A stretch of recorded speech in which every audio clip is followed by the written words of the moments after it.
এবারের বন্যায় ভেঙে পড়েছে ফেনীর যোগাযোগ ব্যবস্থা। ক্ষতিগ্রস্ত হয়েছে পরশুরাম উপজেলার 3টি ইউনিয়ন ও পৌরসভার গ্রামীণ সড়কগুলো। মানুষের হাঁটাচলা ও যান চলাচলের অনুপযোগী হয়ে পড়েছে বেশ কিছু সড়ক। তবে থেমে থাকেননি পরশুরামের মানুষ। নিজ উদ্যোগে সবাই টাকা সংগ্রহ করে ভাড়ায় এনেছেন একটি এক্সকাভেটর মেশিন। নিজ এলাকার সড়ক সংস্কারে কাজে সহযোগিতার হাত বাড়িয়েছেন 70 বছরের বৃদ্ধ থেকে শুরু করে 10 বছরের শিশু।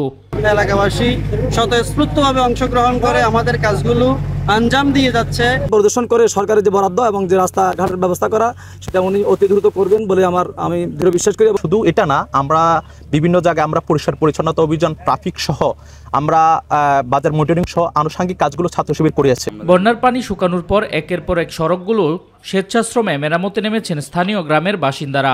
ইউএনও মহোদয়ের কাছে আমরা যাওয়ার পরে উনি বলল যে এই রাস্তা নির্মাণ করতে হলে আমাদের সময় লাগবে, আপনারা হাঁটা চলার জন্য এলাকাবাসীর উদ্যোগে যদি আপনার সম্ভব হয় হাঁটা চলার জন্য একটু ব্যবস্থা করেন।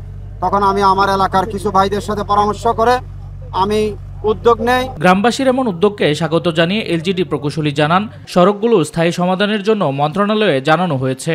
বন্যায় ক্ষতিগ্রস্ত রোডগুলোকে আমরা মেরামত করার জন্য হেডকোয়ার্টারে অবগত করেছি।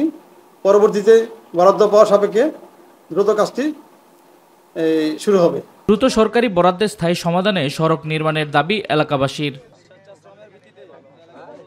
শামস তাবরিজ উচ্ছ্বাস, মাই টিভি নিউজ ডেস্ক।